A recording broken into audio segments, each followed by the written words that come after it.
What's up guys, Jay here with Solo YGO. Welcome to the channel if you're new. This is Friday Night Duel Nights, episode 6. So I'm going to roll a 10, Monty's going to roll 11. We're playing advanced format tonight. I'm on the bottom playing Floowandereeze and he's on the top playing Labrynth. So of course he's going to have to go first. If you guys are new to the channel, welcome. On Friday Night Duel Night we do Goat, Edison, Hat, Toss, Sealed Structure Deck Battles, advanced format. We're going to do some random formats too. So Monty's going to show his hands. Just if you're new, we do not look, so I'm looking away when he shows his hand. That's strictly for you guys so you can see what we're dealing with. And then I'm going to show my hand. We have Harpies, Pot of Prosperity, D-Shifter, Imperm, and Magnificent Map. A lot of potential there based on what I can get off Prosperity or my draw for turn. So Monty's going to start things out. He's going to go first. He's going to normal summon.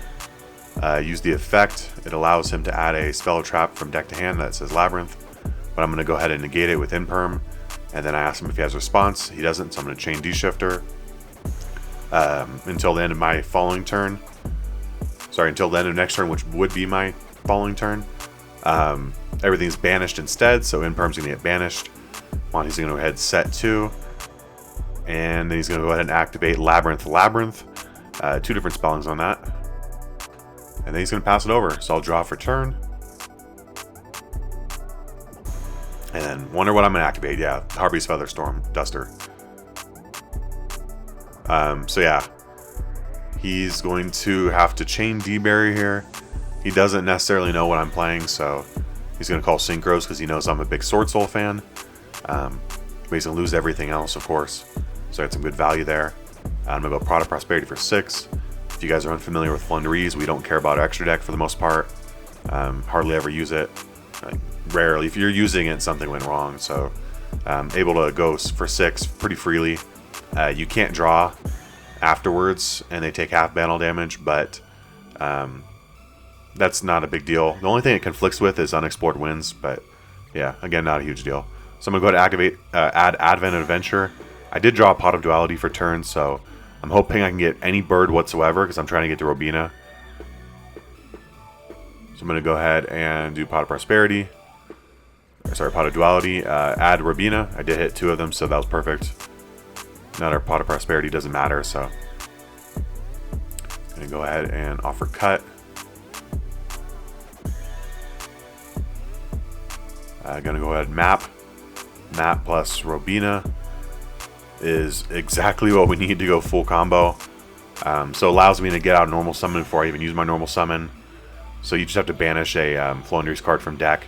So I'll banish Eaglin because I can add it back once per turn, like all the small birds do. So go Chainlink 1 Robina, Chainlink 2 Eaglin. It's great that they allow a chain block, so you get to add back Eaglin, and then go into your level 4 lower wing beast. I'm gonna add Token. Token allows you to add one from banished back to your hand. That says Floowandereeze. You get an additional normal summon as well from all the small birds. So I'm going to normal summon Eaglin. Eaglin allows me to add a big bird, so one that's higher than level 4.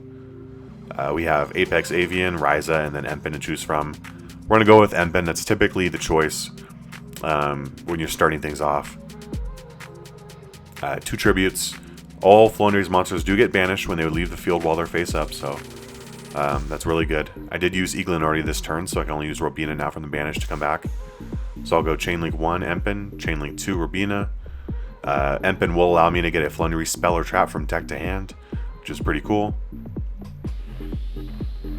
It's got a few other effects. One of them says that no special summon monsters in attack position can activate their effects, and then it can basically have an opponent's monster's attack and defense by banishing a Floowandereeze card from your hand. But I'll go ahead and add the trap. That one allows me to normal summon my opponent's turn, and then get my additional normal summon token, and that'll allow me to get back Eaglin, since Eaglin already used his effect from the banish this turn. I do get an additional normal summon, which I opt not to use. I'm going to set 2, and then unfortunately in all the excitement, I forgot that it was turn 2. So I passed it over. Not a huge misplay. We were on Prosperity anyways, but should have outed his monster regardless. Monty's going to go ahead and use this monster's effect in his hand. Allows him to discard it and a trap in order to set a trap from deck. So he's going to set a trap from deck. He's going to set the Labrynth card. Allows him to special summon from deck.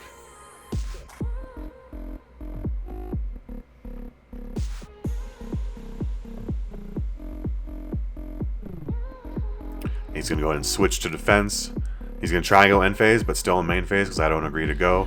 I'm going to go Dreaming Town. Like I said, this allows me to normal summon on his turn. I'm going to go Robina. And then from here, we're off to the races. We get all our adds. We get all our additional normal summons. I'm going to add Stree. Stree is one that allows you to banish a card from your opponent's graveyard. So that's pretty good for outing some stuff. I'm going to go ahead and normal summon Eaglin. Robina Eaglin is pretty typical combo line. I haven't played this deck in nearly a year. It's been since last summer, so amazingly enough, I still remember a lot of the lines with this deck. But I do make a slight misplay here, going into Ryza. Not the fact that I went into Ryza, but how I declared the top decks and returns. You know, I neglected to remember that we're in main phase 1, so if I bounce his trap from field to hand, he can just reset it before we go in phase. I should have bounced the monster and then top decked his trap and then top decked one of his graveyards. But instead I returned his set trap to hand. And at least I'm able to out his monster and then one of his cards in his graveyard, basically setting up a brick for him to draw next turn. Regardless, it's not like a huge deal right now. Unfortunately, he's on a life support right now, and being able to control his top decks doesn't really help at all because he needs something else. And then this is all on his turn, so I'm going to go ahead and draw for turn and then continue with my turn. My goal is to go into Apex Avian because I need to negate his spell or trap. So I'm going to use the effective map, revealing Robina, get out Eaglin from the deck, and then normal summon Robina. We've seen this one 3 times now, so it's pretty good, pretty standard. I'm going to add Robina just for some kind of follow-up. I'm running out of options to add for my deck, so just get a lot of pluses. And then Eaglin, going to go ahead and add Apex Avian. And then from here, he's asking if he can do anything on that, but it's all just one sequence, so Apex Avian's going to hit the field. And then, of course, when I trigger my banished cards to add back to hand, he can, of course, get on the chain if he wants to activate his trap, but he declines. Now he's going to smartly wait for me to get into the battle phase first so that I can lose a monster with Avian. Otherwise, he'll be able to... otherwise, I would be able to get out another monster and get enough damage just negating Avian in the main phase. But since I'm in battle phase already, now I can only attack with those guys. And it won't be enough for game. But like I said, putting the top deck card that I wanted for him, I know what he's going to draw. And yeah, it just won't be enough because I'll be able to go into Avian again in main phase 2 using my regular normal summon. Just getting rid of one and then getting additional normal summon. Getting rid of my small birds for Avian again. Got the Trinity of the big birds. Ryza, of course. Another thing I neglected to do was return them to hand so I can recycle them. I am only playing 1 copy, so you want to be able to recycle him if needed. You can also recycle your own spells or traps from your grave. So just draw, attack, and then we'll move on to game 2. Good game.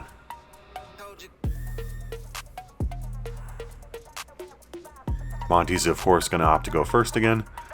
Trap decks like to get the ball rolling, and unless your name is evenly matched, you're not going to be activated in turn 2 after your opponent goes first. So Monty's got Trap Trick, Labrynth, Terror of the Overroots, and then another Labrynth, and then he's got one of the main deck monsters. I've got Pot of Duality, Eaglin, and Advent. I guess based off my draw for turn, a lot of potential, but also a lot of duplicates, which doesn't help. At least the duplicate Eaglin can be pretty much free fodder for Advent Adventure. So Monty's going to activate Field Spell, Normal Summon, Effect. I'm going to go ahead and add from deck to hand, so I don't have any interruptions, so he's free to go off.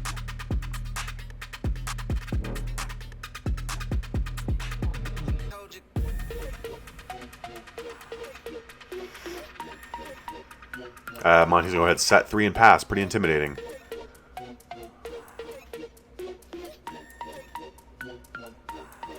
Going to go ahead and draw D-Shifter for turn. Love it. Pot of Duality. Let's see what we can get. We need something good. He's thinking about response. Going to let it go through. Chain D-Shifter. got to do that because once you get a card in your graveyard, you can no longer use D-Shifter. Has to be an empty grave in order for them to be working. We got Harpy's Feather Duster off the Pot of Duality. I think you know what you're going to pull there. Yeah, there's no way around it. So now Monty has to consider what he's going to chain, because that's obviously going to be the next card to activate, and then everything would be banished as well, which is a perk. I love D-Shifter for that. So he's going to go ahead and consider his options, then he's going to chain to special summon out from deck. I don't have any interruptions still, so can't do anything about it. He's going to go ahead and get out one of the big Labrynth boss girls. She's pretty good. She, yeah,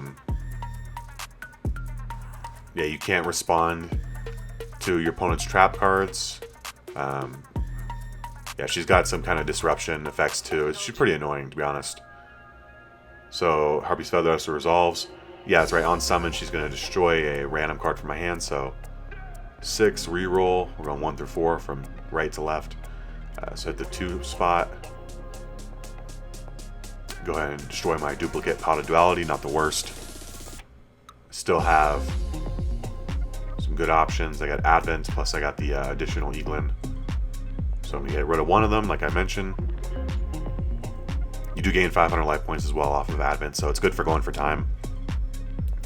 Don't know how to add Map, because Map will allow me to get my Eaglin off from my hand while getting Robina in the banish zone so that I can just freely go into stuff.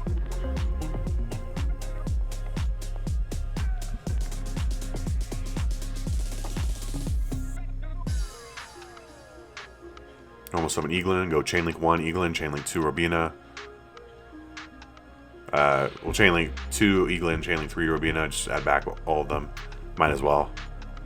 He doesn't run any hand traps, so I'm not really playing around, you know, Ash and all that like I would with a, you know, more standard deck. He's like a trap heavy deck, so no hand traps, just a lot of traps.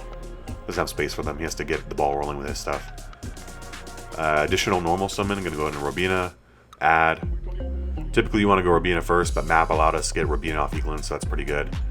I'm gonna get Token. Advent Adventure is banished, so that's always an option for Token to pick up as well. Go into Embin. Embin does have its effect, like I mentioned, where I can have the opponent's attack and defense of one of their monsters. So I would be able to beat over his monster even though it has higher attack. Get the Dreaming Town, and then additional normal summon. Gonna go ahead and summon out Token. Still haven't even used my regular normal summon for the turn. Probably wouldn't even need it, to be honest, but get the Advent Adventure back for free. Gonna go ahead and attack. Damage step.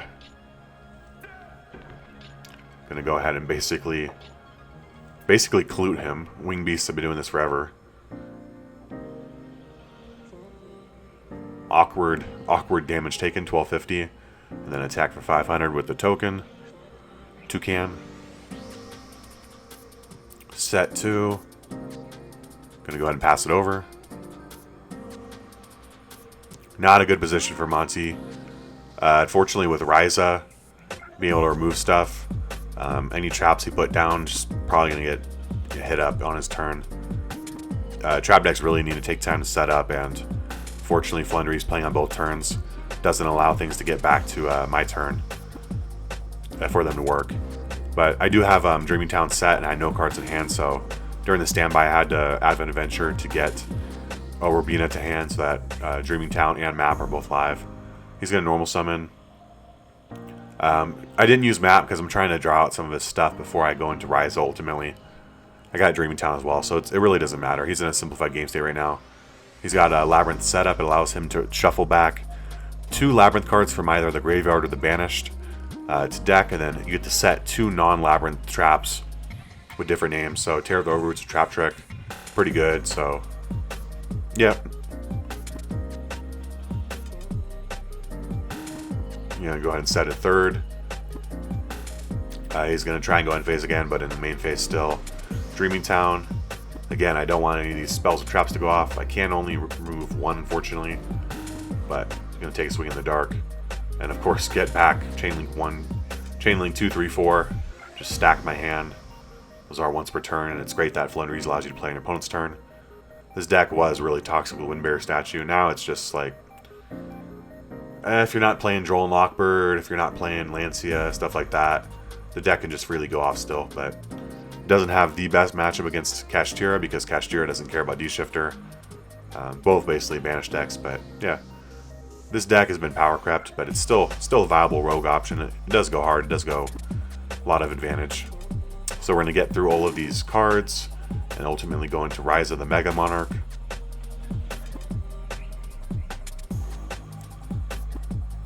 Can't use Robina or Eaglin again. They were used this turn. From the banish, that is. This time I'm going to return his monster to hand.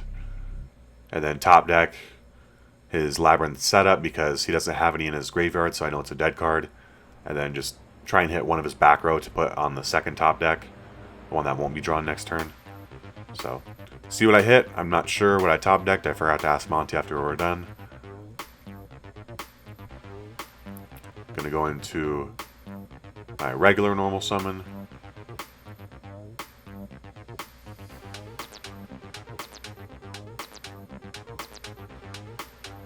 Now that is my turn. He's going to go Chainlink 4. I put Chainlink 2 and 3, a couple of my Floowandereeze monsters. He's going to summon out in defense because it can't use activated effects while Empin's on the field, so he smartly did that.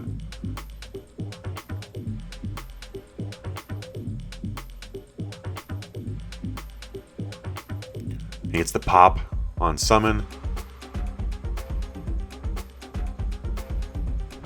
Excuse me, pop because of the effect of the trap. But everything's going to start resolving, and then he does have his monster's effect as well, which will happen on resolution of all these chains resolving, which ultimately is leading up to Eaglin being normal summoned. Eaglin being normal summoned is off for Robina, so Eaglin has to hit the field. And then as soon as Eaglin hits the field, his trigger effect's going to go off, and he gets to pop a card, so he's going to pop Ryza, the Mega Monarch.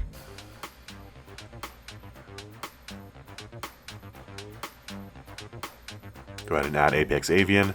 Apex Avian is an Omni Negate. It allows you to return a Mist Valley card from your face-up field to your hand, so in the case of this deck, we only ever return himself. I haven't seen an actual Mist Valley deck in years, so, but it's great that he gets to be used.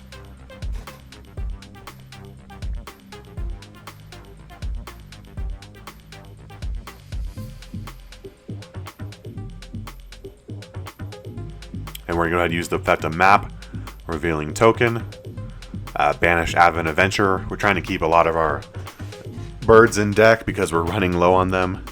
So might as well get rid of Advent. Go Token, add back Empin. Empin, the big bird, does not allow him to be added back when monsters are summoned, so you have to get it back through Token. Since I already used Eaglin this turn, I can't add another big bird. But I'll go to my additional normal summon, Stree, and then Stree gives you additional normal summon. And this is how we're going to ultimately get to Empin again. Then Empin effect will give us to add a spell or trap, and then of course we'll get our birds back. Yeah, this deck is just recurring so much advantage, so it's really tough right now. But yeah, we're going to get Unexplored Winds. Unexplored Winds, of course, is one of the cards that conflicts with Pot of Prosperity, but not a huge deal at this point in the game. It does let you use one of your opponent's cards, not just monster, but one of their cards to conduct a tribute summon. So that back in the day, this would have let you out things like Mystic Mine and whatnot. Of course, you couldn't get the ball rolling if you're under Mystic Mine, but as long as you contribute it, you know, while you have less than or equal to monsters. Or I guess you would have to just get to it through Advent or something like that. But we're going to go ahead and attack with Apex Avian. He's going to try and he's going to trap trick me. Of course, I cannot respond, so I can't even negate it because of his face-up monster. That's what it says. You can't respond to his traps.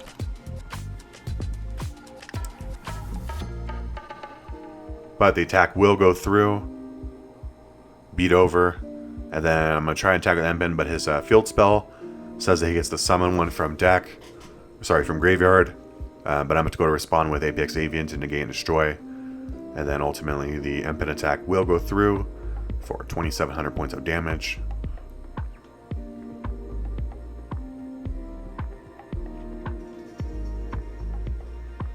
Go main phase 2.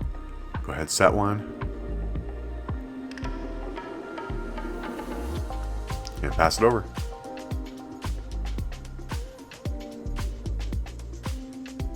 Monty's gonna normal summon out. I put Imperm in the column with his back row.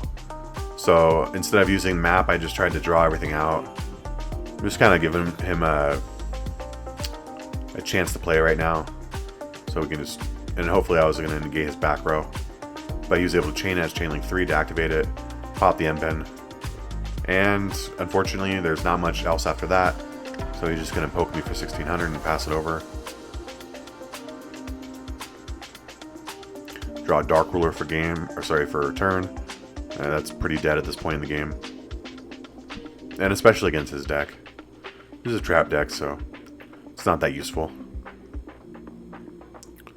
Gonna go ahead and normal summon Robina. Grab back a few from the banished. Go ahead and add from deck to hand. Add Stree.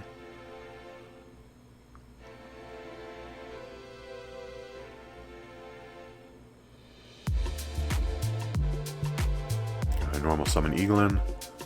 You guys have seen this like 20 times now at this point in the video. By the way, if you made this far, thank you so much. Might as well hit the like button. Leave a comment down below and subscribe.